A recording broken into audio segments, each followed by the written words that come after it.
हमने एक कमेटी बनाई और उस कमेटी के बाद ही हमने ये फैसला लिया है। अब इसको लेकर 2022 में किस तरह का असर देखने को मिलेगा, इसी पर बातचीत करने के लिए मेरे साथ मेरे सहयोगी दीपांकर जुड़ गए हैं। इसके अलावा मेरे साथ सूर्यकांत धस्माना साहब है जो कांग्रेस की तरफ से पक्ष रखेंगे, और साथ ही साथ सुरेश जोशी जी हैं जो बीजेपी की तरफ से पक्ष रखेंगे। दीपांकर, शुरुआत आप ही से करते हैं। 2019 में देवस्थानम बोर्ड का गठन किया गया था, तब से लेकर आज तक तीर्थ पुरोहित में नाराजगी देखने को मिल रही थी और लगातार इसको लेकर तीर्थ पुरोहित धरना प्रदर्शन कर रहे थे, आंदोलन कर रहे थे। कई बार तो सरकार के नेताओं को उनका गुस्सा तक झेलना पड़ा, लेकिन अब सरकार ने एक बड़ा फैसला किया है। उन्होंने देवस्थानम बोर्ड को भंग करने का ऐलान किया। सिंधानी ने आज इस बात का ऐलान किया।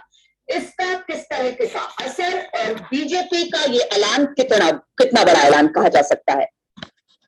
बिल्कुल नीलू, जिस तरह से आपने बताया कि 2 साल से इंतजार हो रहा था, त्रिवेंद्र सिंह रावत मुख्यमंत्री रहे, तब भी इस बात को लेकर बड़े विरोध प्रदर्शन हुए, लेकिन वो साफ त्रिवेंद्र सिंह रावत का कहना था कि ये मैं बोर्ड भंग नहीं करूंगा और ये एक्ट बिल्कुल सही एक्ट है और उत्तराखंड के हित में, चार धाम के हित में। फिर तीरथ सिंह रावत आए, तीरथ सिंह रावत ने कहा इस पर पुनर्विचार किया जाएगा, पुनर्विचार की बातें भी आई, पर उससे पहले उनकी कुर्सी चली गई। उसके पुष्कर धामी जब आए तो ये साफ था कि पुष्कर धामी इस सरकार में आखिरी मुख्यमंत्री होंगे जिनको इलेक्शन में लेकर बीजेपी को जाना होगा, और ये विरोध कहीं ना कहीं बढ़ता जा रहा था। और जो दूसरी बड़ी बात थी कि तीर्थ पुरोहितों का मैसेज न सिर्फ उन सीटों पर, बद्रीनाथ, केदारनाथ, यमुनोत्री, गंगोत्री, वहां पर तो विरोध था ही, राजधानी देहरादून या बाकी जगहों पर भी वो लगातार विरोध प्रदर्शन कर रहे थे।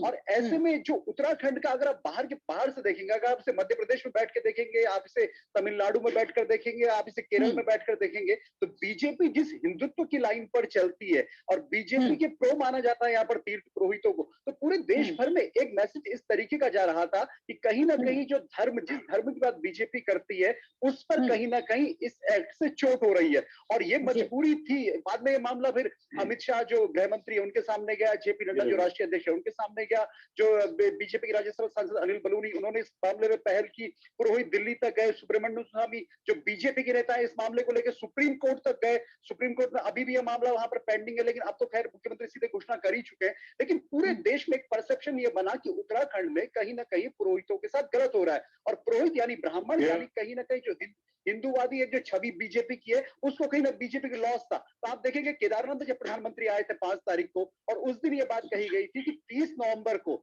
हम 30 नवंबर तक फाइनल फैसला देंगे, और आज 30 नवंबर है, आज ही मुख्यमंत्री इसमें फाइनल फैसला दे दिया है। तो बीजेपी के लिए राहत जरूर है कि बीजेपी को जो डर था कि कहीं ना देवस्थानम बोर्ड की नाराजगी हम पर भारी ना पड़े, कहीं हमारे खिलाफ ये बात ना जाए कि भाई जो हिंदुओं को मानने वाली पार्टी है वो हिंदुओं के विरोध में इस तरीके का फैसला ले रही है, तो आज पुष्कर ने कहीं ना कहीं डायल्यूट किया है। लेकिन हरीश रावत साथ ही साथ ये भी कह रहे हैं कि 2022 तक जो स्थितियां बनी है, आज तक देवस्थानम बोर्ड के पूरे एक्ट को लेके उससे एक परसेप्शन साफ रहा कि बीजेपी ने अगर एक्ट बनाया था तो सोच समझ के नहीं बनाया था क्या, और अगर सोच समझ के बनाया था तो फिर उसे वापस क्यों लेना पड़ा। इस बात को कांग्रेस अब जनता को बताएगी नीलू, तो कुल मिला के इसमें कुछ ना कुछ अभी ट्विस्ट रहेगा 2022 तक। ठीक है सुरेश जी, आज जिस तरह से देवस्थानम बोर्ड भंग करने का ऐलान सीएम की तरफ से कर दिया गया, क्या इसको लाना आपको लगता है कि ठीक नहीं था? क्या उस समय जिस तरह से विपक्ष कह रही है विचार नहीं किया गया और यही वजह रही कि आपको इसको भंग करना पड़ा? देखिए नीलू जी, सबसे पहली बात तो यह है कि आज जो तीर्थ पुरोहित समाज था, उस समाज की जो भावनाएं थी और उनकी जो एक इच्छा थी, उसके आधार पर माननीय मुख्यमंत्री जी ने इस बोर्ड को भंग किया है। ये एक स्वागत योग्य कदम है, और पूरा उत्तराखंड और पूरा हिंदू धर्म को अपनाने वाला समाज इसका स्वागत कर रहा है।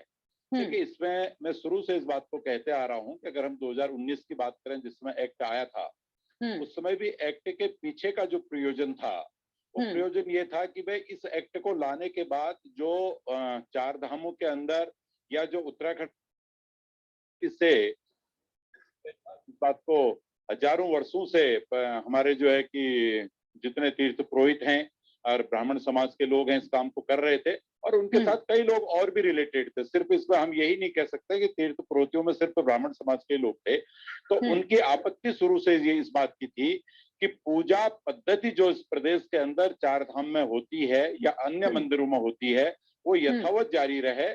अगर आपका जो है कि बोर्ड बनता भी है तो पूजा पद्धति पे जो है कि जो पहले का विषय था वही बना रहे, इस पे जो है कि नए नियम इस पे लागू न किए जाए।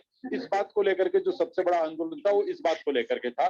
लेकिन इस बात को लेकर के भारतीय जनता पार्टी ने पिछली सरकार में, पिछले जो माननीय मुख्यमंत्री जी थे, उनसे भी इस पर चर्चा की थी और लगातार चर्चा हो रही थी। तो जैसे सुरेश जी ये बताइए, ठीक आप कह रहे हैं कि हमने एक व्यवस्था बनाने की कोशिश की थी, तीर्थ पुरोहितों के हित में था और मठ मंदिरों के भी हित में था, लेकिन क्या इस बात को आप समझा नहीं पाए या फिर आपने उनको कॉन्फिडेंस में नहीं लिया जिसकी वजह से उनमें नाराजगी दिखी? देखिए, मैं एक बात को ये भी आपके चैनल पे कह सकता हूँ कि उनकी नाराजगी अपनी जगह पे सही थी और सरकार की जो मंशा थी वो भी अपनी जगह पे सही थी। देखो, दोनों विषय अलग अलग थे। सरकार की मंशा ये नहीं थी कि वो तीर्थ पुरोहितों को नाराज करे, लेकिन सरकार की मंशा थी कि व्यवस्थाएं अच्छी हों, सुव्यवस्थित हों। लेकिन जो पूजा पद्धति, मैंने पूजा पद्धति शब्द का मैं जो बार बार प्रयोग कर रहा हूँ, जो पूजा पद्धति सब के विषय को लेकर के छेड़छाड़ हो रही थी, यानी जो तीर्थ पुरोहितों की एक परंपरा थी, जो संस्कृति थी, जिसके आधार पर वो काम कर रहे थे, वो नहीं चाहते थे कि बोर्ड के लोग उनके ऊपर आकर के उनकी पूजा पद्धति को जो है कि व्यवस्थित जिस तरह से वो कर रहे हैं उस व्यवस्था में वो खलल डालें या उस व्यवस्था के वो सुप्रीम बने। तो विषय वो था। लेकिन मैं ये कहना चाहता हूँ कि डेमोक्रेसी में देखिए, अगर किसी बात की जनता पसंद नहीं करती है, लोग पसंद नहीं करते हैं, ये डेमोक्रेसी की खूबसूरती है कि भाई अगर आपने पसंद नहीं किया, आपके लिए हमने अगर एक्ट बनाया, आप उसको पसंद नहीं करते हैं तो हमने वापस ले लिया। इसमें कोई जय पराजय का विषय भी नहीं है, इसमें कोई हार जीत का विषय भी नहीं है। कांग्रेस जो इस बात को लेकर के जो है तालियां पीटने का काम कर रही है, तो कांग्रेस के लिए न तो तालियां पीटने का विषय है और न कांग्रेस को कोई खुशी मनाने का विषय है। ठीक है, दसमाना जी हमारे साथ जुड़े। दसमाना जी, ये कोई खुशी मनाने का विषय नहीं है। डेमोक्रेसी में सबको अधिकार है अपनी बात रखने का और सरकार ने बात सुनी तीर्थ पुरोहितों की और जो देवस्थानम बोर्ड था उसे भंग करने का ऐलान कर दिया। तो इसमें कहां से आपको लगता है कि सरकार घबरा गई?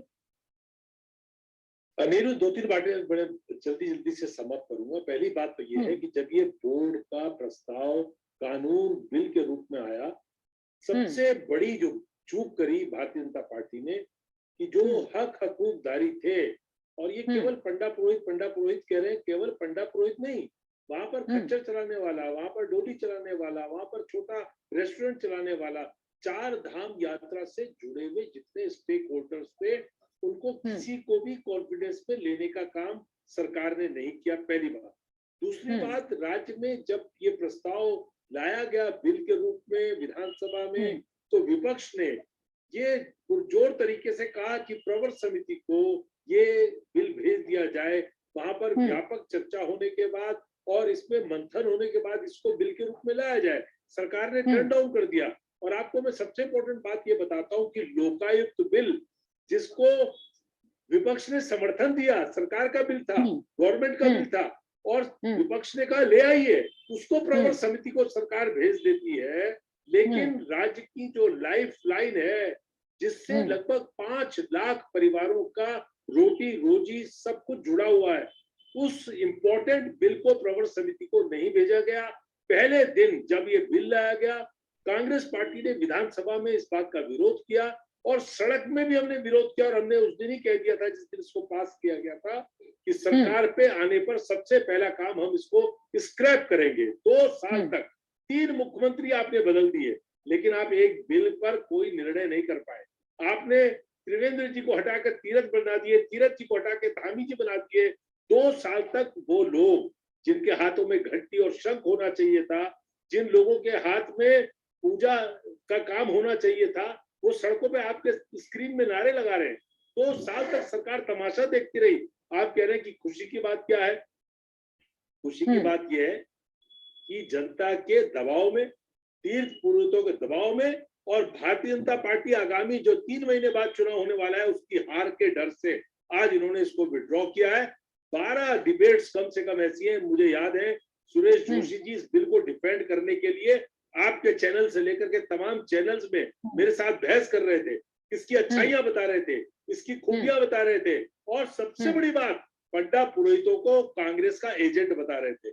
इनके पार्टी के तमाम नेताओं ने कहा कि ये तो जो आंदोलन कर रहे हैं कांग्रेसी हैं, तो आप उस समय उनको कांग्रेसी बता रहे थे। और आज जब आप जनता के दबाव में झुके हैं, क्योंकि चुनाव सामने है, पूरे देश के अंदर किसान बिल भी ऐसे ही वापस हुए, काले कानून जो किसानों के खिलाफ थे, 750 किसानों की पूरे देश के अंदर बलिदान हो गया, उसके बाद किसानों का कानून वापस हुआ। आज उत्तराखंड के अंदर ये जो देवस्थानम बोर्ड का कानून आपने वापस लिया है, सच हमारे नेता प्रतिपक्ष से समेत सारे नेता उसमें शामिल थे जिन्होंने समर्थन किया। हम पहले दिन से कह रहे हैं कि ये गलत कानून बना है, बिना ठीक है लोगों को कॉन्फिडेंस सुरेश जोशी जी, बना है। जैसे तुर्क पुरोहित है वो हमेशा बीजेपी के साथ ही रहे हैं, लेकिन आपने एक ऐसा एक्ट बना दिया जो कि उनके हित में नहीं था, और उसका देखा हमने कि किस तरह से प्रदर्शन हुआ, किस तरह से जब प्रधानमंत्री केदारनाथ गए उससे पहले भी हमने देखा प्रदर्शन हुआ। तो ये आपको लग रहा था कि बिना इसके खत्म किए चुनाव में जाना थोड़ा मुश्किल होगा, इसलिए आज ये फैसला अब ले लिया गया? देखिए, मैं दस्ताना जी ने 2-3 बिंदु रखे हैं इसमें। पहली बात तो मैं ये बता दूं कि एक बार नहीं दर्जनों बार हमने जो है इस विषय पे चर्चा की है, नेशनल चैनल में भी, स्टेट चैनल में भी, और अखबारों पे भी हम लोग बैठे, हमने प्रेस कॉन्फ्रेंसेज की। देखिए, हमने कम से कम, मैं आपके चैनल के माध्यम से ये कह सकता हूँ कि तीर्थ पुरोहितों को हमने कभी किसी पार्टी का एजेंट नहीं बताया, नंबर 1। नंबर 2, जो लोग आज हमसे ये कह रहे हैं कि आपने ये बिल बनाया और आपने बिल वापस क्यों ले लिया, देखिए जन भावनाएं, प्रजातंत्र में जन भावनाओं से आगे कुछ नहीं है। अगर तीर्थ पुरोहितों की जन भावनाएं इस बिल से जुड़ी थी और तीर्थ पुरोहित चाहते थे कि भाई इस बिल को आने से हमको नुकसान है या हमारी मर्यादा, हमारी भावनाओं को ठेस पहुंच रही है, निश्चित तौर पर हमने जो है कि उनकी जन भावनाओं का सम्मान करते हुए इस बिल को वापस किया है। अगर ये डेमोक्रेसी में पाप है तो हिंदुओं के, हिंदू समाज के भावनाओं को आहत होने से बचाने के लिए ये पाप अगर भारतीय जनता पार्टी ने किया है तो ये हमें स्वीकार है। देखो, ये कांग्रेस पार्टी जो हम पे आरोप लगा रही है, मैं इनसे पूछना चाहता हूं, इस देश के अंदर ये कहते हैं कि आज आपने 4 धाम ट्रस्ट बनाया, वैष्णो देवी ट्रस्ट किसने बनाया भैया? तिरुपति बालाजी में ट्रस्ट किसने बना दिया? आपके साउथ के जितने मंदिर से सब में ट्रस्ट किसने बनाया? और दूसरी बात ये कहते हैं कि आज ये कह रहे हैं कि साहब इन्होंने तो पाप कर दिया। हमने कौन सा पाप कर दिया? अगर हमको लगा कि भाई ये बिल जो हमने पेश किया है, इस बिल से कहीं न कहीं भावनाएं आहत हो रही हैं और हिंदू संस्कृति को कहीं न कहीं आघात पहुंच रहा है, तो निश्चित तौर पर हमने उस बिल को वापस किया है। और हम जो है आज भी इस बात को स्वीकार करते हैं कि भाई अगर डेमोक्रेसी में कोई चीज गलत हो जाती है, उसमें सुधार किया जाता है, तो उसमें जय और पराजय नहीं है। मैं पहले भी कह रहा हूं। इसलिए जहां तक आपने प्रश्न किया कि तीर्थ पुरोहित भारतीय जनता पार्टी के साथ है, ये पूरी उत्तराखंड की जनता भारतीय जनता पार्टी के साथ है। अब आपको चुनाव में भी दिखेगा कि सारे लोग प्रधानमंत्री मोदी जी के साथ हैं। सारे लोग जो इस प्रदेश के लोग हैं, यहाँ के आध्यात्म से जुड़े हुए लोग, यहाँ की कृषि से जुड़े हुए लोग, यहाँ के इंडस्ट्री से जुड़े हुए लोग, वो सब भारतीय जनता पार्टी को स्वीकार करते हैं। उन्होंने 19 में भी स्वीकार किया, 14 में भी स्वीकार किया, 17 में भी स्वीकार किया, 22 में भी स्वीकार करेंगे। इसलिए कांग्रेस के लिए कोई अवसर नहीं है इसमें। राजनीति कांग्रेस अगर करना चाहती है, ठीक है, प्रधानमंत्री ये बताइए कि एक बड़ा मुद्दा हाथ से निकल गया क्या? नहीं, बहुत बड़ा मुद्दा हाथ में आ गया। जो अपने आप को ध्वज वाहक कहते हैं हिंदू संस्कृति का, सनातन संस्कृति का, वो खुलेआम ये स्वीकार कर रहे हैं कि हमने आदि गुरु शंकराचार्य की जो परंपराएं थी उस पर कुठाराघात करने का काम किया। ये स्वयं स्वीकार कर रहे हैं।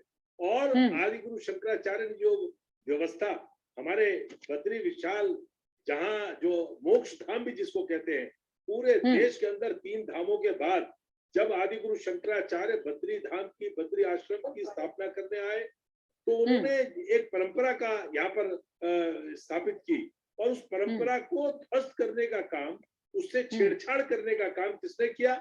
सबसे बड़े जो ध्वजवाहक हैं, जो अपने आप को हिंदू संस्कृति, सनातन परंपरा का संरक्षक कहते हैं, उन लोगों ने किया। और आप यही नहीं किया, इन्होंने महाकुंभ, जो पूरी दुनिया में सबसे बड़ा महाकुंभ हरिद्वार का होता है, आपको याद होगा अभी कुछ महीने पहले, अभी सारी देश में चर्चा हो रही है उसकी, उस महाकुंभ को भी कलंकित करने का, उस पर धब्बा लगाने का काम इस सरकार ने किया, जो सबसे बड़ी ध्वजवाहक बनती है।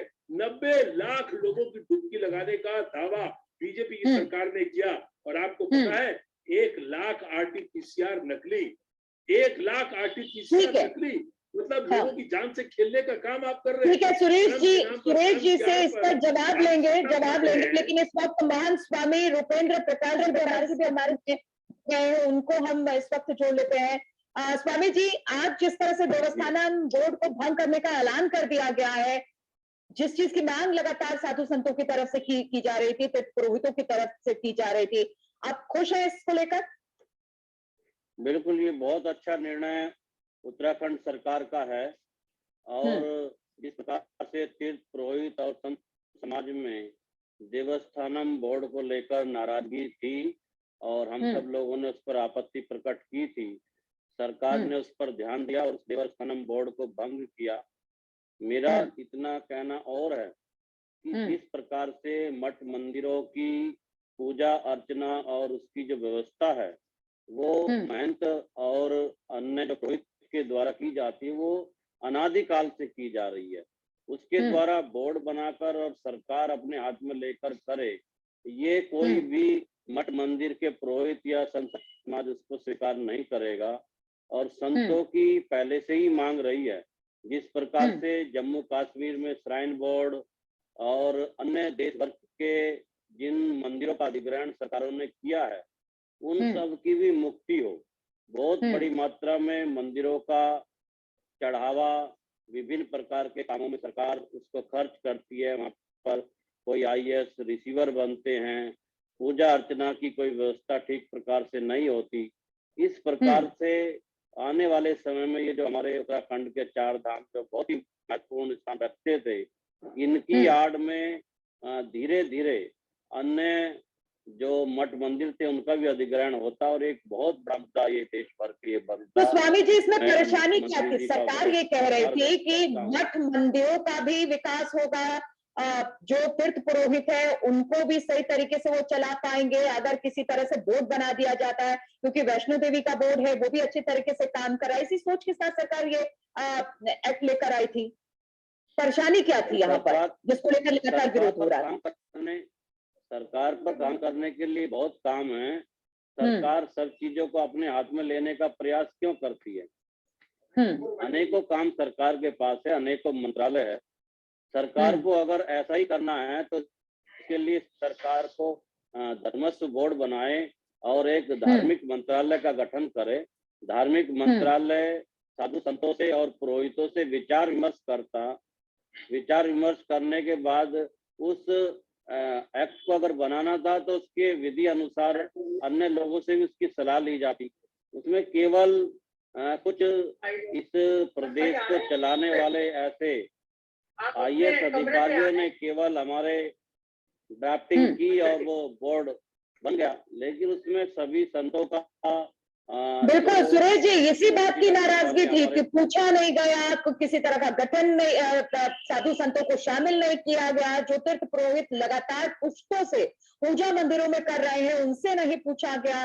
ये कानून, ये एक्ट बनाकर तैयार कर लिया गया और तीर्थ पुरोहितों को बोला गया कि अब आप इसी के दायरे में आ गए हैं। गुस्सा तो यही से शुरू हुआ था सुरेश जी। देखिए नीतू जी, पहली बात तो मैं कांग्रेस के अपने मित्र आदरणीय दसवाना जी की बातों का जवाब दूं। उन्होंने कहा कि हिंदू धर्म को मानने वाली और एक हिंदू धर्म से रिलेटेड पार्टी जो है कि शंकराचार्य जी की गद्दी पे जाती है, शंकराचार्य जी की गद्दी को दावा करने वाली नहीं कर रहे हैं, आज भी कर रहे हैं दावा, आज भी कर रहे हैं। मैंने आपको मानने वाली नहीं कहा, आप तो मानते नहीं, आप धजवाक आदमी है माननीय दसवाना जी, हम धजवाक आदमी है। मैं अपनी बात पूरी कर लूं। आप धजवाहक होते हैं तो आप ये बिना पंडा पुरोहितों की जो आदि गुरु शंकराचार्य के जमाने से चली आ रही परंपरा है उस पर मैं उसी का जवाब दे रहा हूँ। दसवाना जी शांति से सुनिए, बड़ा प्रकरण हुआ नहीं, मैं आप शांति से सुनिए ना, मैं जवाब दे रहा हूँ। आपने मेरी बात को इंटरप्रेट गलत तरीके से किया। नहीं, मैं आपकी बात का ही जवाब दावा करते हैं। सुनिए, मैं आपकी बात का जवाब दे रहा हूँ, लेकिन है नहीं, आपकी बात का जवाब दे रहा हूँ। सुनिए प्लीज, सुनिए। देखिए, आपने आदि गुरु शंकराचार्य की पीठ का, आदि गुरु शंकराचार्य के विषय को लिया। मैं इन 75 वर्षों में पहली बार आदि गुरु शंकराचार्य की गद्दी बनी, उसका विमोचन हुआ और उस मंदिर पे जहां पर आदि गुरु शंकराचार्य जी की समाधि है, उस स्थान की देखरेख के लिए, उसके सुंदरीकरण के लिए, सौंदर्यीकरण के लिए 1000 करोड़ रुपया खर्च किया गया। क्या ये गलत कार्य था? भगवान बद्रीनाथ जी के मंदिर धाम के लिए जो है जीर्णोद्धार के लिए पैसा दिया गया, ये क्या गलत काम था? क्या इस देश के प्रधानमंत्री ने प्रधानमंत्री रहते हुए एक नागरिक की भूमिका को अदा करते हुए भगवान श्री राम के मंदिर की का शिलान्यास किया, उसकी शिला रखी, ये क्या गलत काम था क्या? काशी के अंदर जहां पर जो है कि काशी जो एक ऐसा स्थान है जो हिंदुत्व की एक पाठशाला मानी जाती है, उसके चारों ओर जो है कि वहां के सौंदर्यीकरण, वहां के घाटों का विकास, वहां की संस्कृति, वहां की परंपरा को बढ़ाने के लिए सरकार ने पैसा दिया, ये क्या गलत काम था क्या? मैं ये पूछना चाहता हूं कि कांग्रेस को हो क्या गया? कांग्रेस एक तरफ तो जो है कि हिंदू समाज में आकर के वोट लेने का प्रयास करती है, एक तरफ उसी हिंदू समाज का विरोध करती है। यानी आप पहले तय कर लीजिए, कांग्रेस की लाइन पहले तय हो जाए कि क्या आप हिंदुओं के साथ हैं या हिंदू विरोधी हैं, ये लाइन तय होनी चाहिए पहले। अब ये इससे तो ऐसे तय होने वाला नहीं है कि आप कुर्ते के बाहर जो है कि जनेऊ पहन लेंगे, इससे तय नहीं होगा, इससे संस्कृति भी तय नहीं होगी, इससे परंपरा भी तय नहीं होगी, इससे जो है कि सिस्टम भी तय नहीं होगा। मोदी सरकार की वजह से नहीं हो रहा है, वो निर्माण हो रहा है सुप्रीम कोर्ट के आदेश पे। और नहीं सुनिए सुप्रीम कोर्ट तो जब आपकी कर रही है, नहीं सुनिए, अरे सुनिए तो सही, दसवाना जी 70 साल आपने देश के अंदर राज किया, 70 साल तब भी तो माननीय न्यायालय थे, तब कोई आदेश हुए क्या? आप बताइए ना, आज जब हिंदू धर्म को, हिंदू संस्कृति को, हिंदू परंपरा को मानने वाली सरकार देश के अंदर है, प्रधानमंत्री देखिए उस देश का प्रधानमंत्री हिंदुत्व को मान रहा है, इससे कई हिंदुओं को लग रहा है कि हम आज जाग चुके हैं। ठीक है, अपनी बात करें, क्योंकि अभी देवस्थानम बोर्ड को भंग करने का ऐलान किया गया, वो संत समाज को आगे लेकर के, संत समाज की चरण वंदना करके आगे बढ़ने वाला समाज है। ये राहुल गांधी और सोनिया गांधी नहीं कर सकते ये काम कभी जीवन में। इसलिए जो है कि हम हिंदुत्व के साथ हैं, हिंदुत्व के साथ थे और हिंदुत्व के साथ रहेंगे। हिंदुत्व की किसी भी परंपरा, किसी भी संस्कृति का जो है कि हताश इस देश के अंदर ये सरकार और ये परंपरा नहीं होने देगी। ठीक है, इसको बहुत जल्दी अब ठीक है, इसका फायदा किसको मिलेगा ये तो देखने वाली बात होगी। अभी 2000 चुनाव बस सामने है और किसको वोट पड़ेंगे वो तो दिख जाएगा, सुरेश जी और दसमाना जी। लेकिन एक बात बताइए, दीपांकर को एक बार जोड़ लेते हैं, दसमाना जी आपसे सवाल करूंगी। दीपांकर, अभी हमने देखा कि एक तो जो देवस्थानम एक्ट था उसे भंग करने का ऐलान किया गया, कल ही ये बताया गया कि जो गन्ना का समर्थन मूल्य है उसको मतलब बढ़ा दिया गया है। तो कहा जा सकता है कि एक तरह से चुनाव की तैयारी सरकार ने कर ली है और एक एक कर जो मुद्दे लगातार विपक्ष उठा रहा था वो मुद्दे छिन रहे हैं चुनाव को देखते हुए। बिल्कुल, अगर आप देखेंगे जब से पुष्कर धामी सरकार में आए तब से जिस तरह की स्थितियां रही पिछले 4.5 साल में, और अब जब 6 महीने पुष्कर सिंह धामी को मिले तो पुष्कर सिंह धामी ने एक बड़ी कोशिश की कि विवादों से दूर रहने की कोशिश की। कहीं पर कोई विवादित कमेंट उनकी तरफ से नहीं हुआ और उनकी कोशिश ये रही कि जहां पर भी मसलों को सुलझाया जाए, तमाम मसलों पर उन्होंने कहा कि मैं बीच का रास्ता निकालूंगा। लेकिन इस वाले खासतौर देवस्थानम बोर्ड में उनके सामने कोई बीच का रास्ता नहीं था, या तो बोर्ड भंग किया जाना था या बोर्ड एग्जिस्ट करता। लेकिन यहाँ पर जिस तरह का दबाव तीर्थ पुरोहितों की तरफ से था, वहां पर बोर्ड भंग किया जाना ये एक आखिरी फैसला सरकार को लगा और वो फैसला पुष्कर सिंह धामी ने लिया। जहां तक बात की आपने गन्ना किसानों की, तो चाहे हरिद्वार में हो, धनसिंह नगर बड़ी संख्या किसानों की है, और अगर 28 से 29 न्यूनतम समर्थन मूल्य में बढ़ोतरी होती है तो ये भी बीजेपी को लगता है कि वहां पे एक जरूर फायदा मिलेगा। तो जब सवाल आपका है कि अब 2 महीने के आसपास का वक्त है, 1 महीने के बाद आचार संहिता यहाँ पर लग जाएगी, तो दिसंबर का जो महीना है सरकार की कोशिश ये है कि कोई भी वर्ग हो, किसान हो, महिला हो, तीर्थ पुरोहित हो, ब्राह्मण हो, ठाकुर हो, दलित हो, सबको, महिला हो, युवा हो, सबको साथ के चला जाए। लेकिन हाँ, सब कुछ डिपेंड करेगा 2022 में। और इतिहास तो अभी तक यही रहा है कि जो पार्टी विपक्ष में रही है वो सत्ता में आई है, जो सत्ता में रही है वो सत्ता से बाहर हुई है। तो 2022 में क्या बीजेपी सब कुछ बदल पाएगी, ये एक बड़ा सवाल रहेगा। तो दसमाना जी, एंटी इनकम्बेंसी का कुछ फायदा मिलने वाला है क्या? क्योंकि एक एक कर मुद्दे तो निकल रहे हैं हाथ से।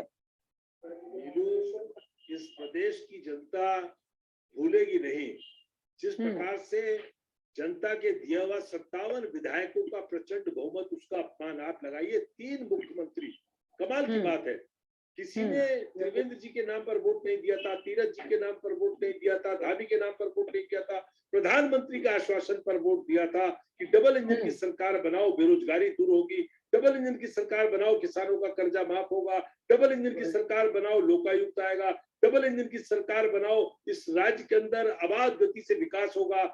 5 साल में बेरोजगारी दूर नहीं हुई, मुख्यमंत्री बदलते रहे, उनको रोजगार मिलता रहा।